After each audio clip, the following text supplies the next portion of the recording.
Chapter 44. The Perils of Hypnosis.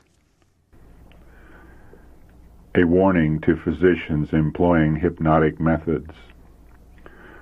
Brother and Sister N, in the name of the Lord, I ask you to remember that unless your sentiments regarding the science of mind cure are changed, unless you both understand that you are in decided need of having your own minds converted and transformed, you will be stumbling blocks, pitiful spectacles to angels and to men. The truth has had but little influence over you. It is dangerous for anyone, no matter how good a man he is, to endeavor to influence another human mind to come under the control of his mind. Let me tell you that the mind cure is a satanic science. Already you have gone far enough in it to endanger seriously your future experience. From its very first entrance into your mind until the present time, it has been a most injurious growth. Unless you can see that Satan is the mastermind who has devised this science, it will not be so easy a matter as you suppose to separate from it root and branch. The whole philosophy of this science is a masterpiece of satanic deception. For your soul's sake, cut loose from everything of this order. Every time you put into the mind of another person ideas concerning this science, that you may gain control of his mind, you are on Satan's ground, decidedly cooperating with him. For your soul's sake, break loose from this snare of the enemy. Neither one of you should study the science in which you have been interested. To study this science is to pluck the fruit from the tree of knowledge of good and evil. God forbids you and any other mortal to learn or to teach such a science. The fact that you have had anything to do with this science ought alone to be sufficient to show you, Brother N, the inconsistency of your being the leading physician in the sanitarium. In dealing with the science of mind cure, you have been eating of the tree of the knowledge of good and evil, which God has forbidden you to touch. It is now high time for you to begin to look to Jesus, and by beholding his character become changed into the divine likeness. Cut away from yourselves everything that savors of hypnotism, the science by which satanic agencies work. Letter 20, 1902. Counsel regarding the publishing of books on hypnotism. Over a period of years, in an endeavor to profitably utilize the equipment in our publishing houses, acquired for printing the message, a certain amount of commercial work was accepted.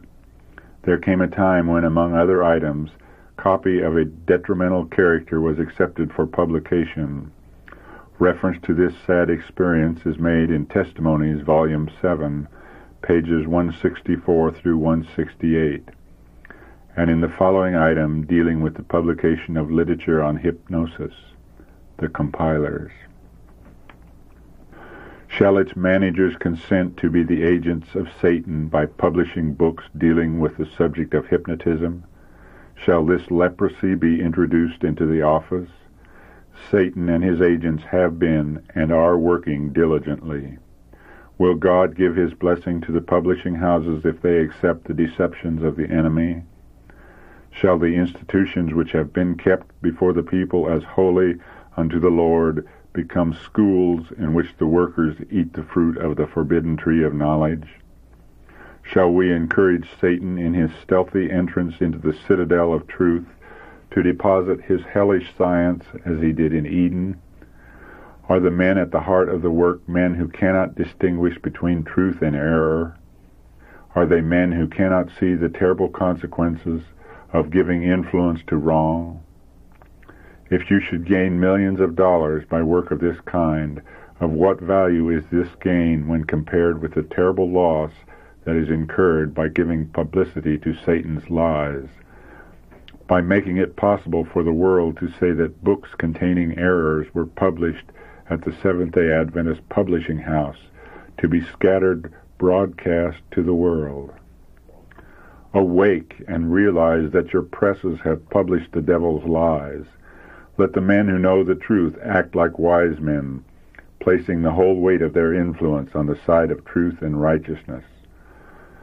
Letter 140, 1901, addressed to the managers of our publishing houses, October 16, 1901.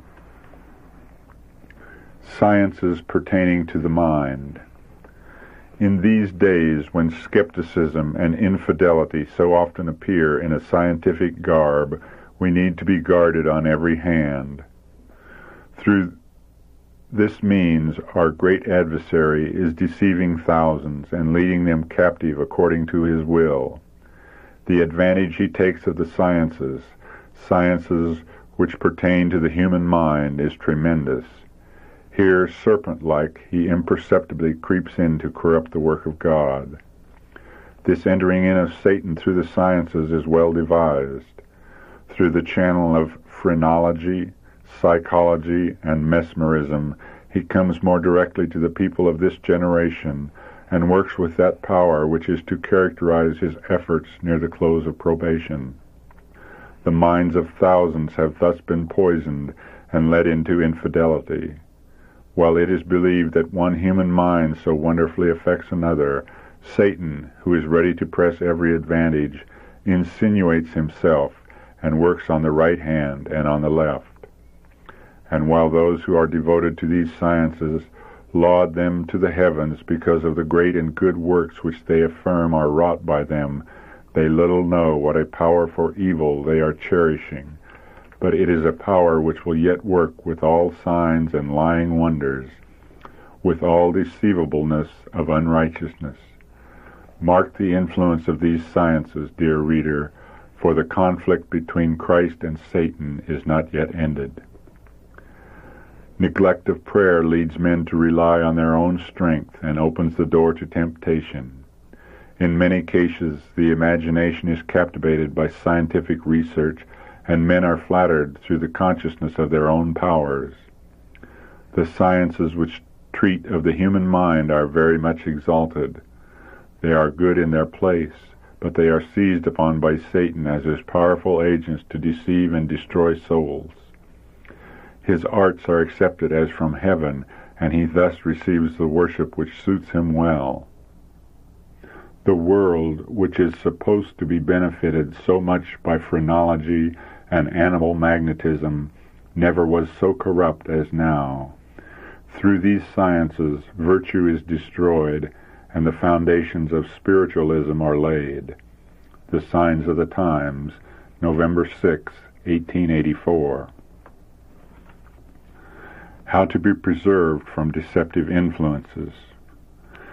Satan often finds a powerful agency for evil in the power which one human mind is capable of exerting on another human mind. This influence is so seductive that the person who is being molded by it is often unconscious of its power.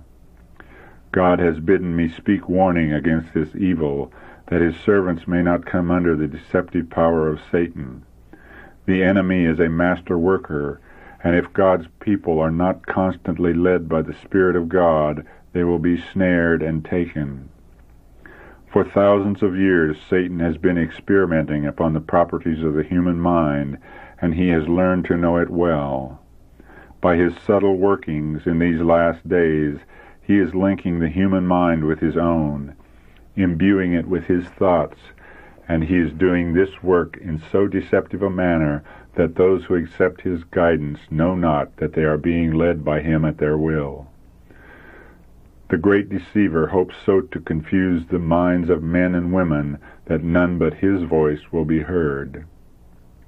When Christ revealed to Peter the time of trial and suffering that was just before him, and Peter replied, "Be it far from thee, Lord, this shall not be unto thee," Matthew 16:22. And the Savior commanded, "Get thee behind me, Satan," Matthew 16:23. Satan was speaking through Peter, making him act the part of the tempter. Satan's presence was unsuspected by Peter, but Christ could detect the presence of the deceiver, and in his rebuke to Peter he addressed the real foe. On one occasion, speaking to the 12 and referring to Judas, Christ declared, "One of you is a devil." John 6, verse 70. Often in the days of his earthly ministry, the Savior met his adversary in human form, when Satan as an unclean spirit took possession of men. Satan takes possession of the minds of men today. In my labors in the cause of God, I have again and again met those who have been thus possessed, and in the name of the Lord I have rebuked the evil spirit. It is not by force that Satan takes possession of the human mind. While men sleep, the enemy sows tares in the church. While men are spiritually sleeping, the enemy accomplishes his work of iniquity. It is when his subject understandeth it not, Matthew 13, verse 19, that he catcheth away the good seed sown in the heart. When men and women are in this condition, when their spiritual life is not being constantly fed by the Spirit of God, Satan can imbue them with his spirit and lead them to work his works. I entreat that there may be a putting away from the life every action which does not bear the approval of God. We are drawing near to the close of earth's history. The battle is growing daily more fierce. Letter 244, 1907.